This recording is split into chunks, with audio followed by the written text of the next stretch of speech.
Boa tarde, queridos, a graça e a paz.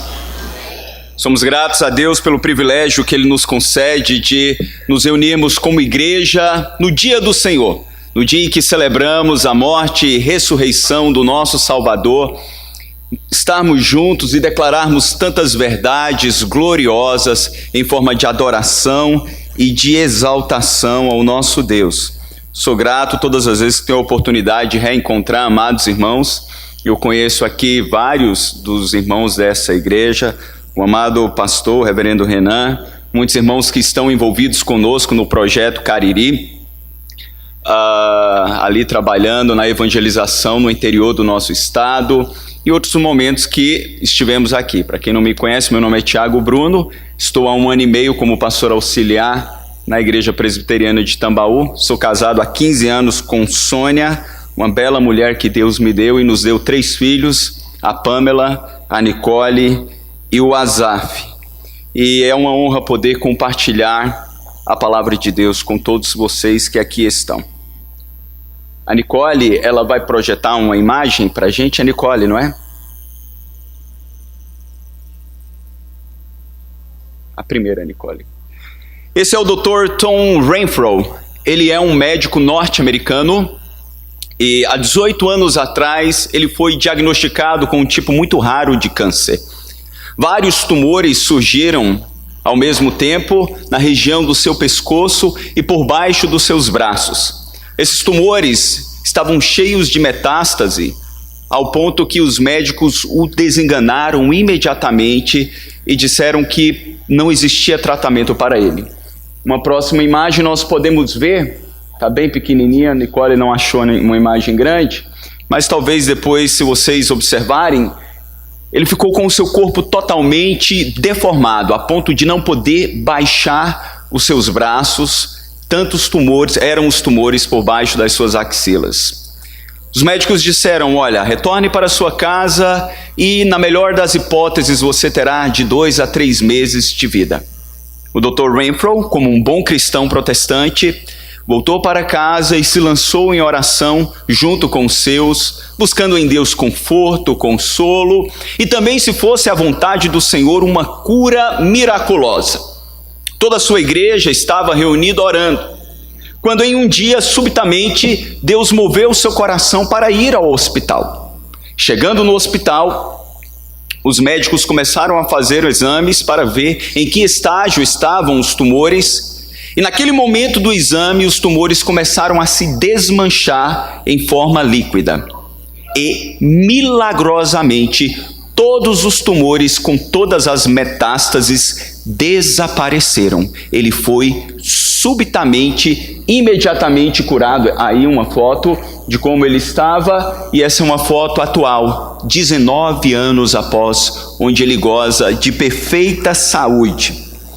A sua história impactou tanto a sociedade onde ele estava inserido, que uma professora da Universidade de Indiana chamada Candy Gota Brown, ela fez uma pesquisa sobre a sua vida, a sua cura e sobre a influência que a fé exerce para curas e acontecimentos milagrosos na humanidade. A história do Dr. Renfro foi contada por uma série do National Geographic, produzida pelo Morgan Freeman, por título A História de Deus. Talvez alguns de vocês assistiram. São 6 episódios onde eles abordam historicamente como a crença em Deus move a sociedade. A fascinação por curas, milagres e prodígios sempre foi algo que marcou de modo muito intenso a sociedade, marca a sociedade até hoje. Mas o nosso Deus, onde Ele está diante dessa expectativa que os homens têm por curas e prodígios? Pensando nessa verdade, eu gostaria de encorajá-los a abrirem as vossas Bíblias no livro de Atos dos Apóstolos, capítulo de número 3, e nós falaremos por título dessa mensagem, muito prazer, eu sou o Deus que sara, eu sou o Deus que cura. Atos, capítulo de número 3. Nós leremos todo o capítulo.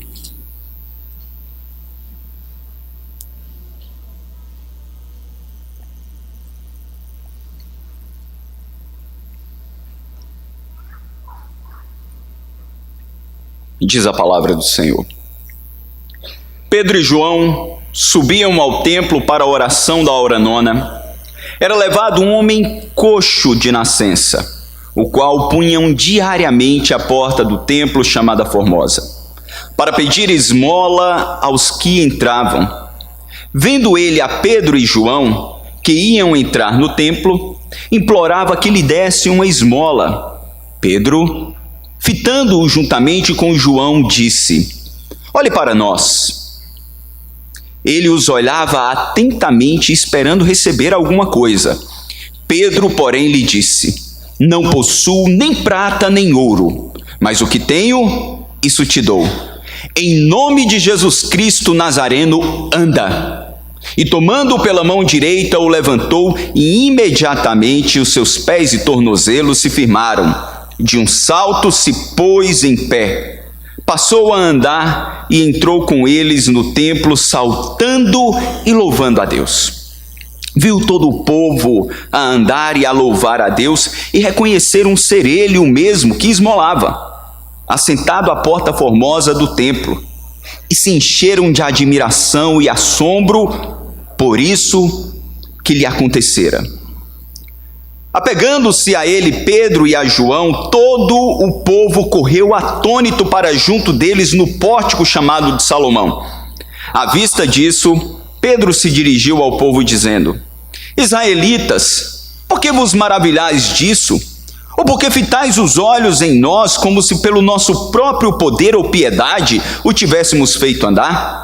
O Deus de Abraão, de Isaque e de Jacó, o Deus de nossos pais, glorificou a seu servo Jesus, a quem vós traístes e negaste perante Pilatos, quando este havia decidido soltá-lo. Vós, porém, negaste o santo e o justo, e pediste que vos concedessem um homicida.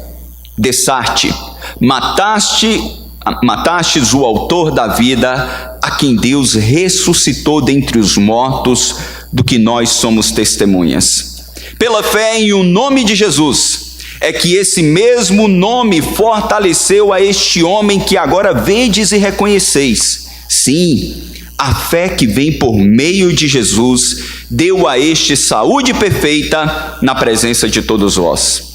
Agora, irmãos, eu sei que o fizeste por ignorância, como também as vossas autoridades. Mas assim cumpriu o que dantes anunciara por boca de todos os profetas, que o Cristo havia de padecer. Arrependei-vos, pois, e convertei-vos para serem cancelados os vossos pecados, a fim de que da presença do Senhor venham tempos de refrigério, e que envie ele o Cristo, e que já vos foi designado Jesus, ao qual é necessário que o céu receba até os tempos da restauração de todas as coisas, de que Deus falou por boca dos seus santos profetas desde a antiguidade.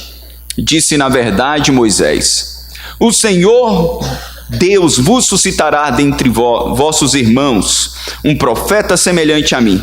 A ele ouvireis em tudo quanto vos disser. Acontecerá que toda alma que não ouvir a este profeta será exterminada do meio do povo. E todos os profetas, a começar com Samuel, assim como todos quantos depois falaram, também anunciaram esses dias.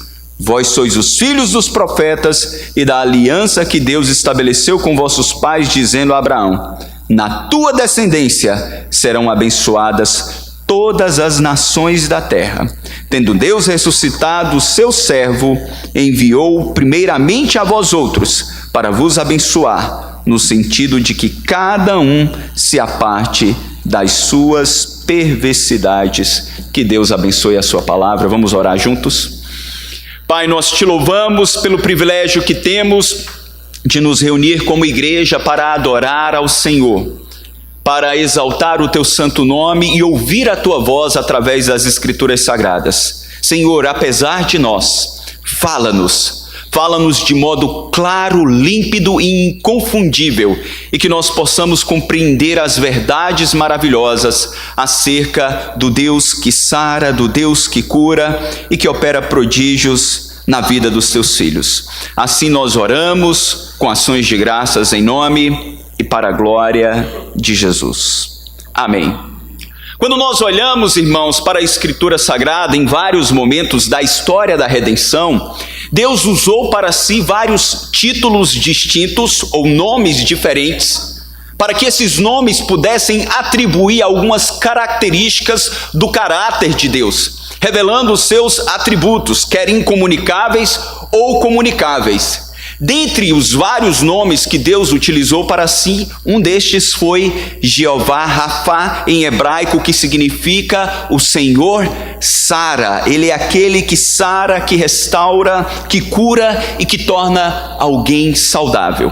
A primeira vez que esse nome surge foi lá em Êxodo, no capítulo 15, quando o povo estava padecendo em sede, e eles clamam a Moisés que o Senhor envie água, e quando eles encontram água, as águas eram amargas. Eles murmuram contra Moisés, contra o Senhor, consequentemente, Moisés lança um arbusto e milagrosamente aquelas águas se tornam doces, e o Senhor então traz essa promessa ao seu povo: todas as vezes que vocês buscarem a mim, eu os sararei, porque eu sou o Senhor quem sara. Ao longo da história, o Senhor em tantos outros momentos manifestou o seu poder de cura. E no Antigo Testamento ele fez várias promessas de que viria o Messias, o Redentor, e que quando ele chegasse, lá no capítulo 35 de Isaías, os coxos saltariam de alegria. Jesus, inaugurando o seu ministério, ele traz como característica várias curas, sinais, prodígios, exorcismo, todos estes feitos respaldando a sua pregação e de que o reino de Deus havia chegado e se estabelecido dentre os homens.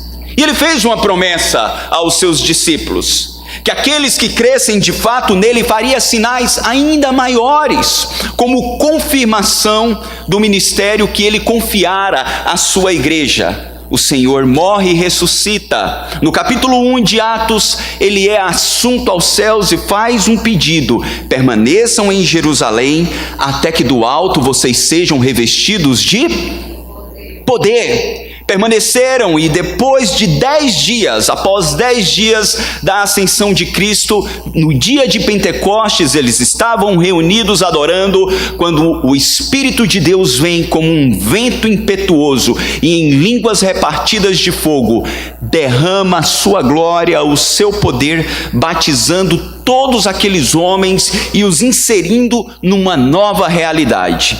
Pedro profere o seu primeiro sermão. E no primeiro sermão, mais convertidos são feitos do que durante todo o ministério de Jesus Cristo em 3 anos e meio na terra. 3.000 homens se convertem para a glória de Deus. E então chegamos no capítulo 3, capítulo que está sendo exposto nessa noite, já foi hoje pela manhã. Mesmo estando nesta nova realidade, os apóstolos estavam num momento de transição. Eles adoravam nos lares, eles buscavam a Deus, mas eles ainda frequentavam as sinagogas e os templos. Como era de costume para todo judeu zeloso, eles oravam 3 vezes ao dia: cedo pela manhã, na hora nona, às 3 horas da tarde, e no anoitecer eles também buscavam a Deus. E é neste momento que nós encontramos Pedro e João subindo ao templo para orar, para buscar a Deus. E encontramos então Deus decidindo manifestar o seu poder e a sua glória, trazendo cura sobre as necessidades de um homem, e que podemos aplicar para as nossas vidas. Ele é o Deus que traz cura para todas as nossas necessidades, de acordo com a sua soberana vontade. Quando ele estava ali, a narrativa de Lucas nos mostra que existia um homem coxo de nascença, com 40 anos de idade, que todos os dias era colocado ali à porta do templo Formosa. Os historiadores não sabem ao certo que porta era essa, mas era uma estratégia muito interessante, porque todas as pessoas que chegavam ao templo para sacrificar, que iriam oferecer as suas ofertas, seus sacrifícios ao Senhor, ficariam constrangidos de negar uma esmola a um homem coxo que não podia trabalhar. porque naquela época as pessoas que nasciam com deficiência não eram ensinadas profissão alguma. Elas estavam fadadas a mendigar durante toda a sua vida, durante toda a sua existência. Esta era a sina de todo homem. Para este homem era mais um dia de trabalho, ou mais um dia onde ele ia em busca do suprimento de suas necessidades, porque caso ele não recebesse alguma esmola, ele certamente padeceria de fome, abandonado. Estrategicamente ele estava ali aguardando em um dia ordinário o suprimento das suas necessidades ordinárias, quando Deus o surpreende. Chegando ali Pedro e João, ele esmola implorando que dessem alguma coisa, quando Pedro para, fitando os olhos nele e diz: olhe para nós. Ele olhava atentamente, esperando receber alguma coisa, e então Pedro lhe diz: não possuo nem prata e nem ouro. Essa declaração ela é muito interessante e intrigante, porque o templo ele era suntuoso, ele tinha uma ostentação de muito ouro. As portas do templo eram revestidas ou de prata ou de ouro, e alguns historiadores dizem que esta porta por onde eles entravam, Formosa, era toda de cobre maciço, extremamente valiosa. Então aquele homem que era mendigo não tinha as suas necessidades supridas por si só e pelo seu trabalho, olhava diariamente para um templo glorioso feito em nome de Deus, quando um homem para diante deles e diz: eu não possuo prata, eu não possuo ouro, ou seja, eu não tenho absolutamente nada para suprir as suas necessidades cotidianas, eu não posso suprir as suas expectativas. Mas algo inesperado ocorre. Ele diz: mas aquilo que eu tenho, eu te dou. O que é que este homem tinha? Este homem que negara ao Senhor 3 vezes, poucos dias antes. O que este homem de um temperamento tempestuoso possuía? Ele possuía a graça redentora de Cristo sobre a sua vida e uma grande comissão recebida da parte de Deus. E como apóstolo, ele tinha a autoridade de realizar prodígios, maravilhas e sinais. E por isso ele fita o homem e diz: em nome de Jesus Cristo, levanta e anda.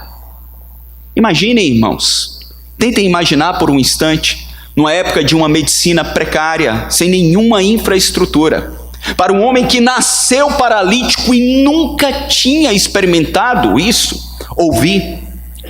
Mas nós encontramos no texto que este homem teve fé, a princípio aquilo que a teologia chama de fé miraculosa. Pedro então estende a sua mão, à semelhança do que Jesus fez com a sua sogra, e coloca aquele homem de pé, e ele levanta subitamente. É essa a ideia que o texto nos mostra, e o termo ele é significativo. O advérbio imediatamente torna claro que o milagre foi operado de modo súbito, completo e inquestionável. É interessante que Pedro diz em nome de Jesus Cristo, e a expressão no nome de Jesus, Pedro foi o primeiro a utilizá-la, denotava que toda a autoridade não estava nele, no seu próprio poder, mas estava presente no nome que carregava consigo todos os atributos. Milagrosamente, aquele homem se coloca de pé em um único salto pelo poder glorioso do Senhor Deus que cura. Observem a reação na continuação do texto. No versículo 7 diz: e tomando pela mão direita, levantou imediatamente os seus pés e tornozelos se firmaram. De um salto pôs em pé, passou a andar e entrou com eles no templo, saltando e louvando a Deus. E aí nós conseguimos imaginar um pouquinho a proporção deste milagre. Não foi um milagre apenas de recuperar ou dar àquele homem a capacidade motora que ele não tinha desde o seu nascimento, mas foi um milagre de capacitá-lo a aprender a andar mesmo sem ter tentado. Todos aqui, quando passam por alguma fratura e precisam imobilizar um dos seus membros, ao tirarem a imobilização, precisam passar tantas vezes pela fisioterapia para que possa voltar a andar normalmente. Mancamos, às vezes quando jogamos futebol, os meninos aqui que são bem aguerridos, já jogamos juntos, e o pastor que vos fala, por uma jogada mais forte nós ficamos mancando alguns dias. O milagre foi tão glorioso, tão extraordinário, que além de recobrar a sua perfeita saúde, ele entra no templo saltando e louvando a Deus pelo que acontecera. E aí, irmãos, isso me chama a atenção para alguns fenômenos que aconteceram ao longo da história da igreja. Quando nós olhamos a história moderna da igreja, os homens sempre buscaram avidamente milagres, mas vamos falar de uma história recente. A história do pentecostalismo, por exemplo, que começou no Brasil no início do século XX, naquilo que os historiadores chamam de as 3 ondas do movimento pentecostal. Na primeira onda, em 1910, a ênfase era nos dons espirituais sobrenaturais, assim chamados. A segunda onda, que foi na década de 50, 1950, a ênfase era em curas extraordinárias, sinais e prodígios. E as igrejas que surgiram nesta época chamavam as multidões para provarem o poder miraculoso do Senhor através de curas, prodígios e sinais. Este movimento se acostou em um sistema de saúde precário que o Brasil tinha à época, se ainda tem hoje, imaginem há 60, 65 anos atrás. E muitas pessoas humildes chegavam ali clamando a Deus por milagres, por sinais. Até então, não vemos nenhum problema. O problema é quando este movimento, que surgiu naquela época e continua em muitos lugares hoje, começam a colocar a ênfase na cura e no suprimento das necessidades cotidianas como sendo o centro e o âmago da fé. Mesmo este homem nunca tendo andado, e ele provou um milagre glorioso que fez com que as multidões ou a multidão ficasse atônita, estarrecida, porque ele era uma figurinha tarimbada, estava ali todos os dias à porta do templo, as pessoas o conheciam. Todos ficam em êxtase pelo que acabaram de ver. Mas, irmãos, este não era o aspecto principal do texto. Mas eu observo algumas verdades à luz desse texto e na verdade neotestamentária sobre curas, sinais e prodígios. A primeira verdade, irmãos, é que desde os tempos bíblicos muitas fraudes surgiram e ainda existem hoje em pessoas que dizem estar provando por uma cura divina, por um milagre do Senhor, quando na verdade muitos ali estão fingindo que estavam enfermos ou fingindo que foram curados. E isso trouxe e ainda traz tantos escândalos.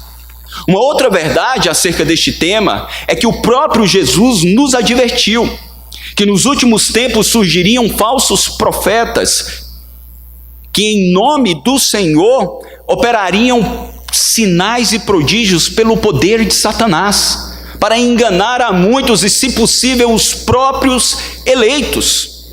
E algo que nós encontramos aqui, de modo específico no ministério apostólico, é que todas as curas no livro de Atos que os apóstolos operaram, todos os milagres, eles se manifestaram na vida de incrédulos.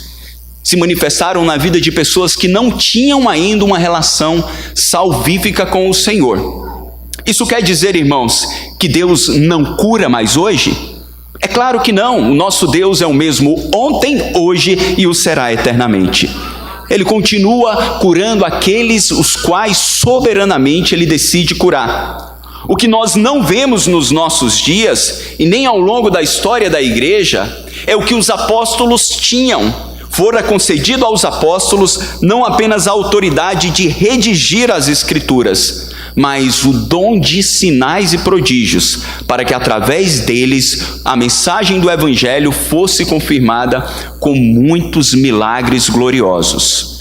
A diferença é que hoje Deus cura e opera milagres através da oração de todos os santos. Como diz a Escritura, muito pode em seus efeitos a súplica de um justo.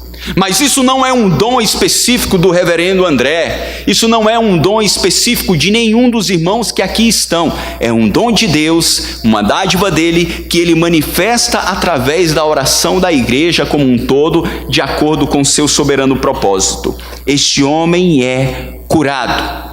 E o Senhor o cura não apenas da sua necessidade cotidiana, mas o Senhor faz um milagre muito além das suas expectativas, fazendo com que ele recobrasse a plena saúde do seu corpo. E é aí que nós encontramos uma segunda verdade, na continuação desse texto, de que o Senhor é aquele que nos cura da nossa incredulidade. O Senhor, ele sara de toda e qualquer incredulidade.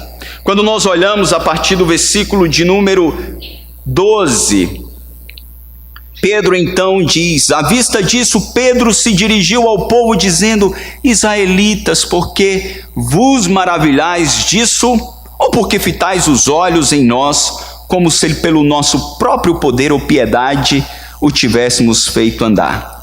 O Deus de Abraão, de Isaque e de Jacó, o Deus dos nossos pais, glorificou o seu servo Jesus Cristo, a quem vós traístes e negaste perante Pilatos, quando havia decidido soltá-lo. E aí, irmãos, é tão interessante e é impossível não fazermos uma correlação com o que vemos nos nossos dias, com os grandes profetas da fé, que evocam cura divina realizada através de suas vidas, onde eles se tornam celebridades e fazem questão de receberem todos os aplausos e aclamações dos homens. Pedro, quando aquela multidão estava ali estarrecida ao seu redor, ele diz: olha, o que é que vocês estão fazendo? Como se nós tivéssemos realizado isso por nossa própria capacidade? De modo algum. E aí é onde nós percebemos que Deus começa a realizar o maior de todos os milagres. Como falamos, no capítulo 2, Deus usou um grande fenômeno sobrenatural, que foi a descida do Espírito Santo, como introdução do sermão de Pedro. O grande evento do capítulo 12 não foram as línguas repartidas em fogo. O grande evento foi a pregação de uma mensagem cristocêntrica, onde 3.000 se convertem. O grande evento deste capítulo não fora a cura de um paralítico de 40 anos sem andar. Foi sim a pregação que veio confrontando a incredulidade daqueles homens. A cura fora uma introdução. Então, a partir do versículo 13, o Senhor faz um diagnóstico. Não existe cura sem diagnóstico. Não existe tratamento sem identificação do problema. E Pedro poderia muito bem se acostar na fama e nos aplausos dos homens que estavam ali ao seu redor e se beneficiar um pouco, estando ali sob os holofotes, mas não. Imediatamente ele se propõe a confrontar a incredulidade daqueles homens. Nos chama a atenção de que eles eram judeus zelosos, estavam todos no templo orando, buscando a Deus.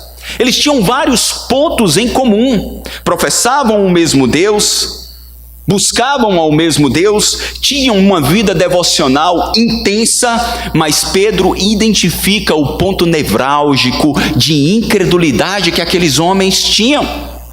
Ele diz: olha, vocês, no versículo 13, ele se identifica na fé, fazendo menção aos grandes patriarcas, mas depois de mostrar que o Deus de Abraão, Isaque e Jacó é o mesmo Deus que glorificou o seu servo Jesus Cristo. E é interessante que a palavra servo, no original grego, ele usa a palavra paz. É um termo incomum para Jesus na literatura neotestamentária, mas que faz menção ao servo sofredor de Isaías 53, onde o profeta falara do Messias que viria e que levaria sobre ele as nossas dores, e que o castigo que nos traz a paz estaria sobre ele, e pelas suas pisaduras nós seríamos sarados. Ele menciona Cristo como sendo o servo sofredor, mas que o Deus de Abraão, Isaque e Jacó o glorificou. Ele faz menção à obra completa de Cristo, mas pontualmente ele diz: a quem vós traíste, negastes. No versículo 14 ele repete: vós, porém, negastes não apenas o Filho de Deus, mas o santo e o justo, atributos de perfeição de Jesus Cristo. E ainda ele é mais enfático no verso 5, dizendo: de Sarte matastes o autor da vida. Parece um paradoxo matar aquele que é o autor da vida. Pedro pontualmente ele revela o caráter de Cristo em sua pregação, uma pregação extremamente cristocêntrica, demonstrando tudo aquilo que Jesus era. Mas ele não apenas demonstra o que Jesus era, ele demonstra o que aqueles homens fizeram com Cristo e como eles não creram no próprio Filho de Deus. Pedro mostra que a vida religiosa e que o sistema religioso deles era fracassado e que estava levando-os para a perdição. Isso me ensina, irmãos, uma grande verdade. É que tantas vezes no nosso cuidado em não sermos agressivos e arrogantes na nossa evangelização, nós somos, na verdade, tantas vezes omissos, quando não queremos ofender aqueles os quais estamos evangelizando. Não queremos que eles se sintam constrangidos com o que falamos. Mas, irmãos, não existe cura de incredulidade sem um diagnóstico preciso. O mundo precisa saber que ele está doente e doentio quando ele não coloca a sua fé e esperança exclusivamente nos méritos de Cristo Jesus. E em muitos momentos isso irá lhe constranger, em muitos momentos isso nos levará a confrontar de modo duro o engano que as pessoas estão inseridas, por mais gentis que nós desejemos ser na nossa evangelização. A cura da incredulidade leva automaticamente à confrontação do pecado e do engano. Mês passado eu estava pregando em uma igreja em Filadélfia, e no meu voo de volta de Filadélfia para Miami, havia um jovem do meu lado, e pelos traços físicos eu reconheci que ele era descendente de indiano, se não fosse indiano, e comecei a conversar, falando com ele que tinha sido missionário na Índia, e ele então perguntou o que eu fazia. Eu disse: eu sou pastor e professor, e ele se interessou e disse: o que é que um pastor faz? E a conversa foi se aprofundando. Ele perguntou qual é a diferença entre um católico e um protestante, e ele falou: você sabe, eu sou hinduísta, mas eu busco a Deus também. E que desafio, irmãos! O jovem estava sendo tão gentil, tão cuidadoso. Ele disse: você admira, você esteve lá, você participou da nossa religião. E eu tive que amorosamente dizer para ele: olha, segundo as Escrituras Sagradas, existe um único Deus e um único mediador entre Deus e os homens, e este é Jesus Cristo. Aquele jovem olha para mim então e pergunta: então você está dizendo que tudo aquilo que você viu no meu país de origem é mentira, é ilusão? Eu disse: infelizmente, meu querido, eu sei que as pessoas o fazem com muita sinceridade de coração. Como Pedro disse, Pedro não foi cruel na apresentação da verdade. Ele diz: olha, eu sei que vocês fizeram por ignorância, por falta de conhecimento, mas a ignorância não descaracteriza o engano. A ignorância não nos tolhe não apenas o direito, mas a obrigação de declararmos a verdade. E Pedro disse: vocês mataram, mas Deus o ressuscitou dentre os mortos, e foi pela fé em o nome de Jesus, este mesmo nome que fortaleceu este homem que agora reconheceis. Sim, a fé que vem por meio de Jesus deu esta saúde perfeita na presença de todos vós. Foi Cristo, é Cristo. Se nós desejamos de fato que as pessoas que estão ao nosso redor, no nosso trabalho, na universidade, na nossa família, sejam curadas de sua incredulidade, nós precisamos declarar toda a verdade, de que Jesus Cristo é o caminho, a verdade e a vida. Ninguém vai ao Pai a não ser por Ele. Não existe nenhum atalho, não existe nenhum caminho, não existe nenhum mecanismo especial. Não existe uma exceção para aquelas pessoas que são muito caridosas ou que oram muito, porque essas pessoas nesse sistema religioso faziam tudo isso. Mas a cura para a incredulidade, ela vem por meio do diagnóstico preciso e da apresentação do meio através do qual estes homens poderiam ser sarados. E aí é interessante, irmãos, quando nós continuamos olhando para o texto, que o Senhor não apenas faz o diagnóstico, mas Ele também apresenta uma solução para a incredulidade.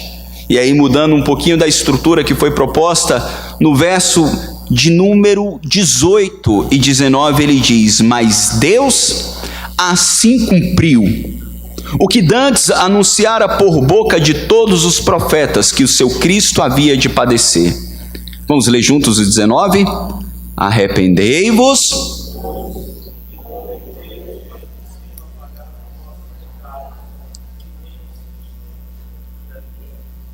Arrependei-vos pois, e convertei-vos para serem cancelados os vossos pecados.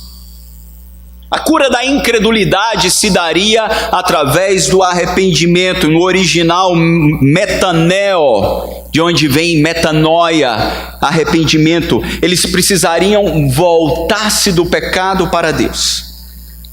Não seria meramente uma aquiescência intelectual. Eles não deveriam refletir e dizer: poxa vida, realmente, nós nos enganamos. Não era uma simples constatação mental de que eles haviam matado aquele que era o autor da vida. Além de reconhecerem mentalmente as suas emoções e as suas volições, a sua própria vontade precisaria mudar. Eles teriam de ter uma nova disposição, abandonando a vida de um sistema religioso arrogante, vaidoso, altivo, e humildemente se renderem ao senhorio de Cristo, reconhecendo que foram os seus méritos na cruz do Calvário que os justificou, que os habilitou a estarem na presença de Deus. Nós nos identificamos com essa verdade. Uma igreja de maioria jovem aqui, mas temos alguns irmãos mais experientes. Todos nós que vemos de contextos de fé distintos, com histórias de vida bem diferentes umas das outras, podemos olhar para trás e percebermos o momento exato onde Deus operou este grande milagre, nos confrontando do nosso engano. Quer seja da idolatria, quer seja de uma vida religiosa numa igreja evangélica, quer seja do ateísmo ou de uma vida de devaneios, um dia a verdade do evangelho nos confrontou e mostrou que estávamos perdidos, mortos em delitos e pecados. Mas a semelhança daquele cego Bartimeu, que quando ouviu que o Senhor passava, clamara dizendo: Senhor, filho de Davi, tem compaixão de mim. Um dia nós também clamamos, e este Deus gerou arrependimento e fé em nossos corações, e por isso hoje podemos estar reunidos em sua presença, não através dos nossos méritos ou dos nossos próprios sacrifícios, mas através do que Cristo fez. Nós podemos desfrutar da gloriosa presença abençoadora do Santo Deus. Este é o maior de todos os milagres. O que C.S. Lewis chama de o maior dos milagres, quando o Cristo encarnado vem, cumpre a sua obra redentora e resgata homens para Deus por seu sacrifício. Precisamos lembrar, irmãos, que a essência do Evangelho está firmada nesta verdade, de que todas as curas, de que todo o suprimento das necessidades cotidianas, elas apontam para a cura da incredulidade no coração dos homens. A redenção dos homens sempre foi o cerne, o centro de todas as coisas. E aí nós encontramos uma terceira e última verdade neste capítulo tão extenso, com tantas verdades abençoadoras que poderíamos fazer uns 5, 6 sermões, mas não temos tempo para isso. Encontramos uma última verdade de que Cristo é a cura para todas as nações. E eu digo não apenas para todas as nações, mas eu gostaria de mudar um pouquinho e dizer de que Cristo é a cura para toda a criação. Ele é a cura para todo o universo. Observem o que Pedro continua declarando no seu sermão. No versículo de número 20, onde paramos, ele diz: a fim de que da presença do Senhor venham tempos de refrigério, e que envie ele o Cristo, que já vos foi designado Jesus, ao qual é necessário que o céu receba até os tempos da restauração de todas as coisas, de que Deus falou por boca dos seus santos profetas desde a antiguidade. E aí, quando nós olhamos o versículo 25, ele diz: vós sois os filhos dos profetas da aliança que Deus estabeleceu com vossos pais, dizendo a Abraão, vamos ler juntos? Na tua descendência serão abençoadas todas as nações da terra. Observem então que Pedro, depois do grande milagre, ele aponta para Cristo, ele denuncia o pecado da incredulidade, ele aponta o caminho do arrependimento e diz: olha, não parou por aqui. Vejam que esta grande cura e este grande milagre é apenas um coadjuvante diante da salvação.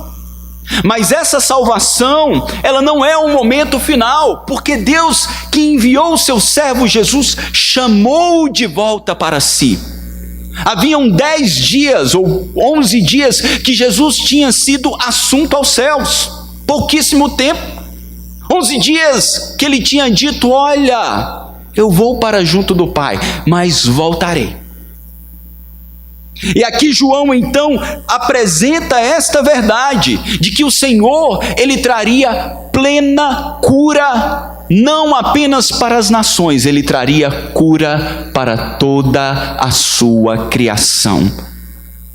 Quando nós olhamos para a queda do homem, nós descobrimos que a queda trouxe degradação não apenas para a humanidade, corrupção não apenas para os seres humanos, ela trouxe consigo corrupção para toda a criação. Quando o homem peca, a segunda lei da termodinâmica entra em ação. Segunda lei que diz que todo corpo sai de um estado de organização para desorganização, ou seja, tudo aquilo que é material está se degradando. Paulo falou e expressou essa verdade quando ele escreve aos Romanos, se os irmãos puderem abrir por um instante, Romanos capítulo 8, a partir do versículo de número 18, veja o que Paulo fala sobre essa triste realidade deste mundo que vivemos e que está se degradando.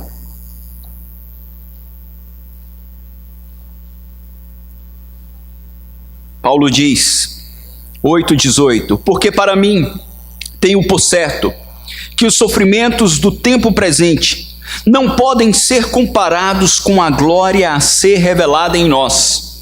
A ardente expectativa da criação aguarda a revelação dos filhos de Deus, pois a criação está sujeita à vaidade, não voluntariamente, mas por causa daquele que a sujeitou. Quando o homem peca, toda a criação sofre o colapso da queda e está então se corrompendo. Essa triste constatação, ela continuará sendo uma realidade até que o reino seja plenamente estabelecido. É exatamente isso que Pedro aponta no seu sermão.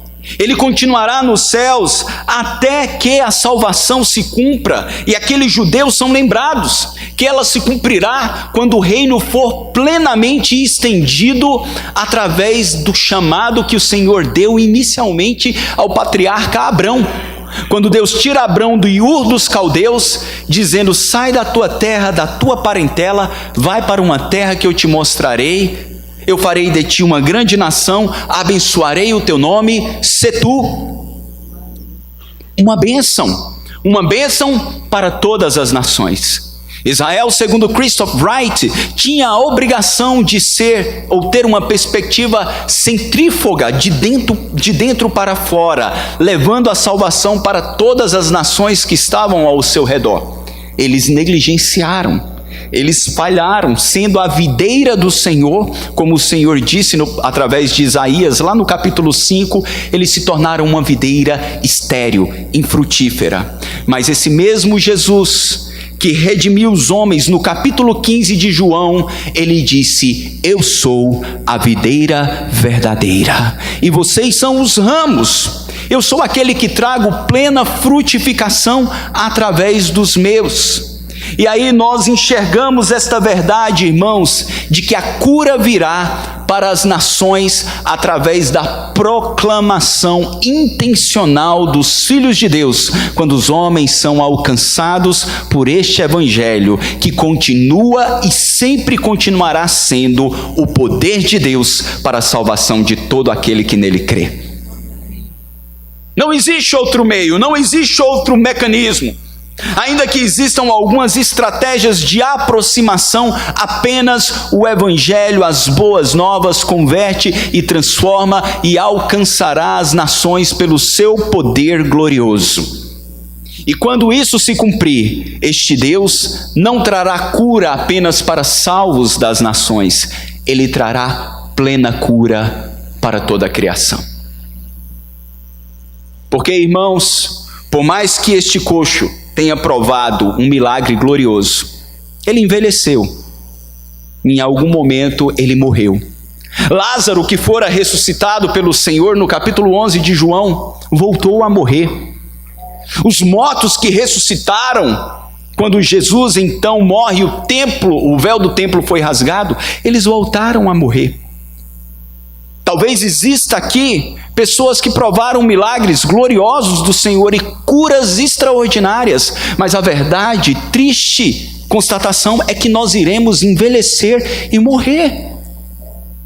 Alguns irmãos mais experientes, às vezes saudosamente, param e dizem: meus 20 anos, meus 30 anos.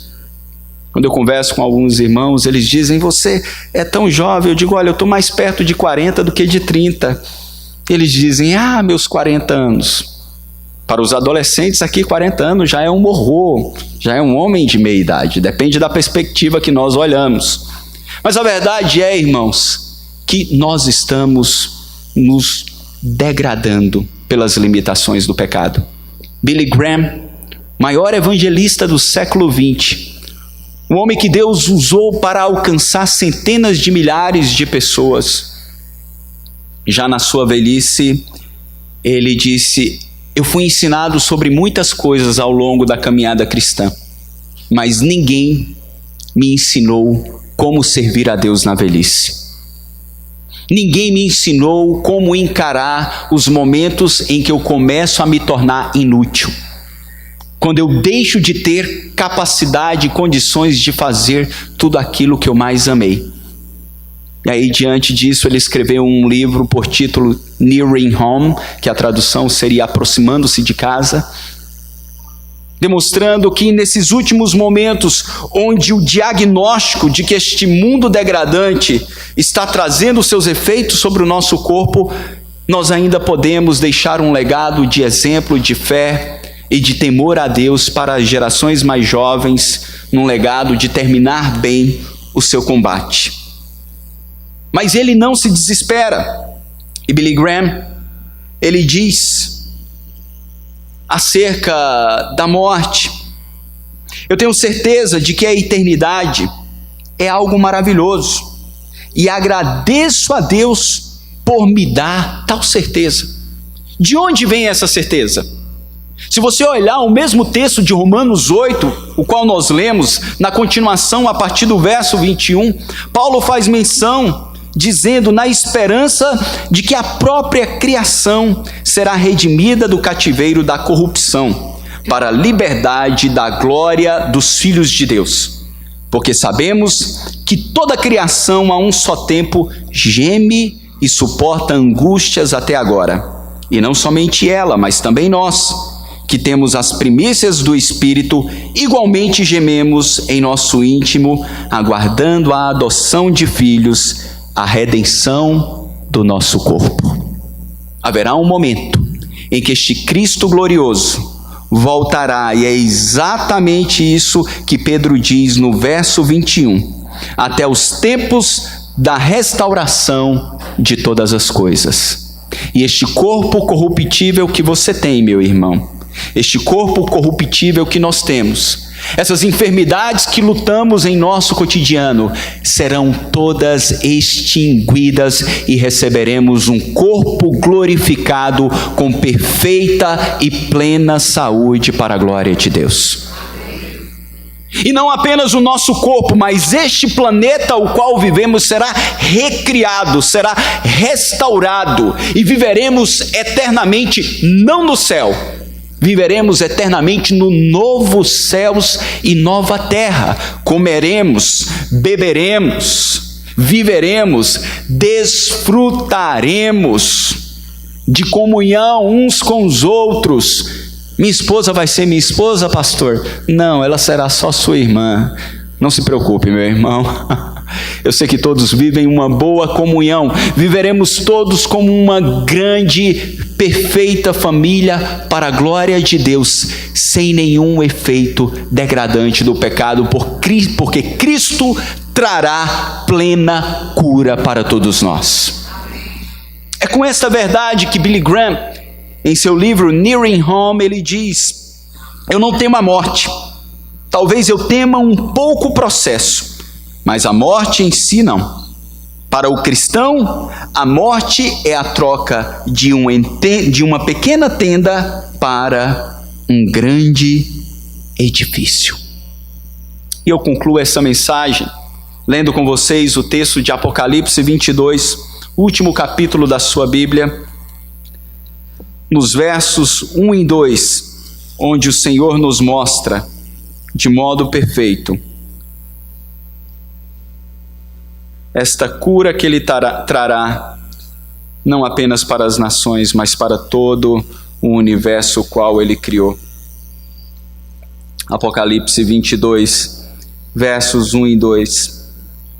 O texto diz: então me mostrou o rio da água da vida, brilhante como cristal, que sai do trono de Deus e do Cordeiro.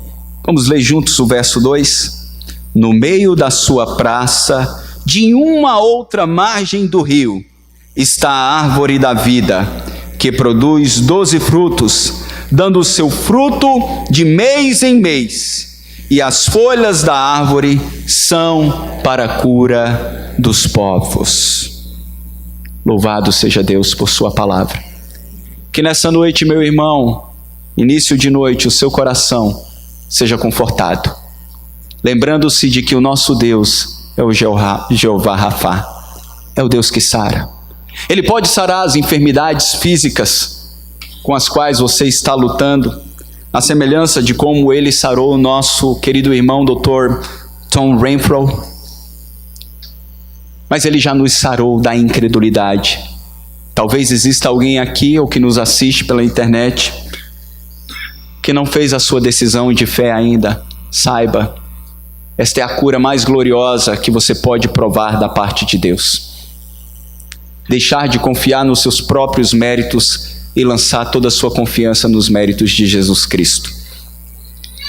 E que nós continuemos a viver com a esperança de que, ainda que o nosso homem exterior esteja se corrompendo, o nosso homem interior se renovará. Talvez a maioria de vocês é muito jovem para pensar nisso, mas saibam, se Deus os conceder a graça, nós iremos envelhecer. E nos momentos de debilidade, como Billy Graham, que hoje está com 98 anos, inerte em cima de uma cama, com osteoporose elevadiça, com seus ossos quebradiços, lutando contra uma pneumonia fortíssima, apenas aguardando o momento em que ele será levado para casa, para a presença de Deus, esperando o momento em que ele receberá um corpo de glória sem limitações. Que essa verdade nos conforte, irmãos. Ore ao Senhor, feche os seus olhos, vamos colocar as nossas vidas diante dele. Nós estamos em tua presença, maravilhoso Deus. Te louvamos por tua palavra e por percebermos que tu és o nosso Jeová Rafa, o Deus que sara. Que o Senhor tem poder de operar milagres sim hoje, e que podemos clamar tanto por nós como pelos nossos que estão sofrendo, quer seja num leito de hospital, quer seja nos seus lares. Nós podemos clamar porque o Senhor é aquele que cura e que pode curar de modo pleno e perfeito, como o fez na vida daquele paralítico. Mas, Senhor, se soberanamente o Senhor decidir não curar, como muitos servos que o Senhor não curou e os glorificou, cura-nos de toda a incredulidade, não apenas aquela que nos separava do Senhor quando estávamos mortos espiritualmente, mas da incredulidade que assedia os nossos corações e tenta nos impedir de caminharmos dia após dia de fé em fé. Ajuda-nos, Senhor. Ajuda-nos a não vacilar em nossa fé, como o próprio Pedro vacilou em alguns momentos. E ajuda-nos, Senhor, a compreendermos esta missão, de que esta cura da incredulidade não é apenas para nós, mas para as nações. E que possamos deixar o nosso egoísmo e lembrarmos daquilo que o próprio Gandhi disse, que aquele que não vive para servir, não serve para viver, e que possamos nos dispor a abençoar as nações com a mensagem de esperança e redenção, para que um dia, finalmente, este corpo que se degrada seja revestido de incorruptibilidade, que vivamos eternamente nesta terra gloriosa restaurada. Maranata, vem, Senhor. Vem, Senhor Jesus. Estabelece o teu reino plenamente em nós e através de nós. Nós aguardamos com esperança, expectativa e fé, para o louvor da tua glória. Nós oramos em nome do nosso amado Redentor Jesus Cristo.